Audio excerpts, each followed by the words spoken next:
Hello, my name is Jamie Irvin. I'm the host of the Heavy Duty Parts Report, and I work as a consultant in the heavy duty parts industry. When I entered the industry and began my career in heavy duty parts in 1998, I benefited from mentorship from some truly great individuals. Do you know what all of these individuals have in common today? They've either retired or are about to retire very soon. Globally, the statistics don't lie. Baby boomers are exiting the workforce at a rate of 10,000 people per day. This is predicted to continue until 2029, when the youngest baby boomers completely exit the workforce altogether.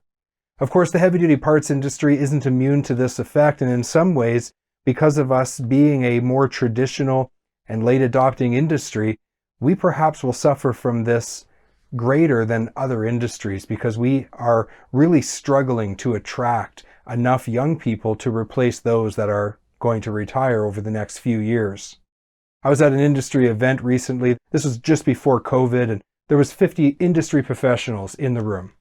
And of those 50 industry professionals, 43 of them were roughly over the age of 60. This means in the next few years, there's only 7 individuals to replace 43. It's just not something that's really possible. So we've got to do something about it, because if we don't, the situation truly will become dire. Where is the next generation of heavy-duty parts professionals going to come from? Well, again, if we look at demographics, as the baby boomers exit, Gen X, Millennials, and then the younger generation, also known as Generation Z or Z, depending on where you're from, are the individuals who are going to need to fill the roles that baby boomers hold today. Now, we need to understand something about the younger generations. A recent Pew Research study showed that there are really 3 things that we need to know about the younger generation. The first thing is that they can't imagine working in a world where technology is not at the forefront. These young people are sometimes referred to as digital natives. They've grown up with technology. And so in an industry that has been late adopting at times, and that is just transitioning to certain digital technologies now, we are behind the curve from other industries, and we are competing with those other industries to attract young people to work in our industry. And if we don't do a better job of that, if we don't incorporate technology at a fast enough rate, we run the risk of not being as attractive to the younger generation. And those young people, those talented, smart young people, will go to other industries simply based on their analysis of the level of technology that we have. That Pew Research study also talked about the demographics in terms of diversity. This younger generation, kids born after 1997, they are the most diverse group of people in a generation in history. So there's so much diversity. And again, I think the heavy-duty industry might be at a bit of a disadvantage there. Think about how many of us are in the industry because our grandfathers, our fathers, or maybe our uncles worked in the industry. And so we had some exposure to it growing up. We knew it was a great industry. But if your family has never worked in this industry and you're a young person and you're going to school, your parents and your grandparents probably aren't going to encourage you to explore a career in what might be considered just a blue-collar industry where there isn't that many opportunities. Now, for those of us who work in the industry, we know that's not true. We know this is one of the greatest industries in the world, and that people really should consider themselves very fortunate if they can have a career in heavy duty. But how do we get that message out to this growing young group of people that are so diverse and perhaps have not been exposed to our industry in the past? The other thing that is really interesting in the Pew Research study that I looked at about the younger generation is that they have high expectations around wage, and they're planning ahead in ways that previous generations just didn't do. So I'll give you an example of the young people born after 1997 who are entering into college, or perhaps they're in their freshman or sophomore year. Many of them have already chosen which industry they're going to work in, and they're pursuing education that's going to position themselves to be in that industry. That's not really anything that new, but what is new is that many of them have already secured positions in that industry. And their expectation around wage is much higher. They expect to enter with their entry-level position at a wage of about $60,000 US a year. This is much higher than any generation before. So think about that from heavy duty, from the heavy duty parts perspective, the heavy duty industry.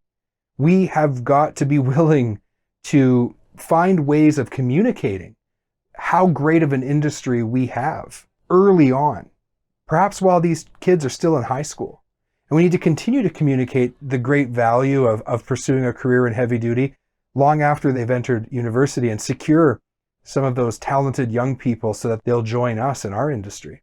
And we have to be willing to pay them comparable wages of what they would find in other industries.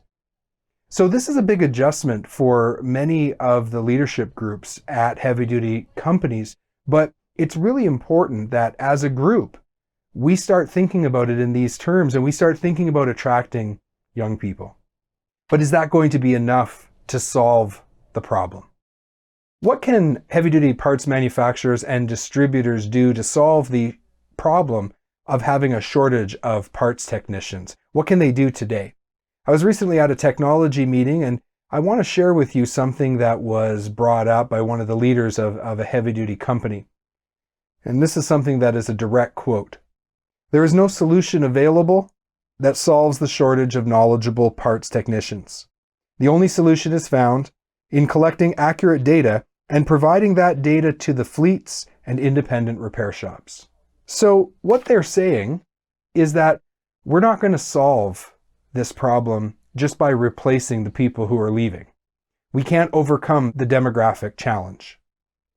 The solution then is in data and product information, and putting that data in the hands of the people who buy the parts every day, people who install and repair parts, people who buy parts. This has huge implications for our industry. Think about it from the perspective of the distributor. Their value proposition really is centered around knowledgeable people, inventory on the shelf, stocked locally, and quick delivery.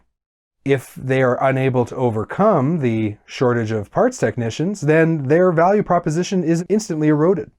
As technologies emerge that puts more and more of the parts information in the hands of the buyers, it further erodes the value proposition of distributors.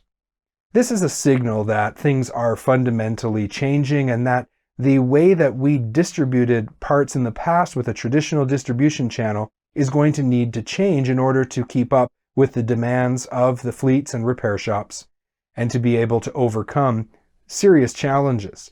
Remember, the demographic issues don't just face the parts technicians. This is also a relevant subject to repair technicians in heavy duty as well as drivers. And so technology has got to become part of the overall solution. But how do you integrate this new technology into your business? If you're a manufacturer, what information do you make available and how do you do so? If you're a distributor, how do you maintain your value proposition in the minds of the buyers of parts, the end users, fleets and repair shops? What can be done? Well, adopting technology and really changing our attitude towards it is part of the first step. And there's many challenges and there's many pitfalls that can befall a company who is trying to engage in a change management effort in order to adapt to this new world that we find ourselves living in. And that's one of the areas that I really specialize in. I work with forward-thinking heavy-duty companies to help them make this transition, to help them to not only find and hire the right people, but also to integrate digital technology into the fabric of their business. Someone that I work with once said to me, Jamie, I think when it comes to e-commerce and Amazon, really it's a question of, is Amazon going to learn our business or are we going to learn theirs? And what really this individual was saying to me was, when it comes to digital technology, we have a choice. Either technology companies will learn our business and will disrupt us, or we will learn how to use technology effectively. And we will manage the disruption that is inevitable, and we will continue to provide our great industry with high quality service, and we will be there for many, many years to come. My name is Jamie Irvin. I'm the host of the Heavy Duty Parts Report. I work as a consultant in the industry, and if you'd like to meet with me, please use the link that I've provided to schedule a meeting. Let's get to know each other a little better, and let's look at whether or not we can work together to help solve the problem of a shortage of heavy-duty parts technicians.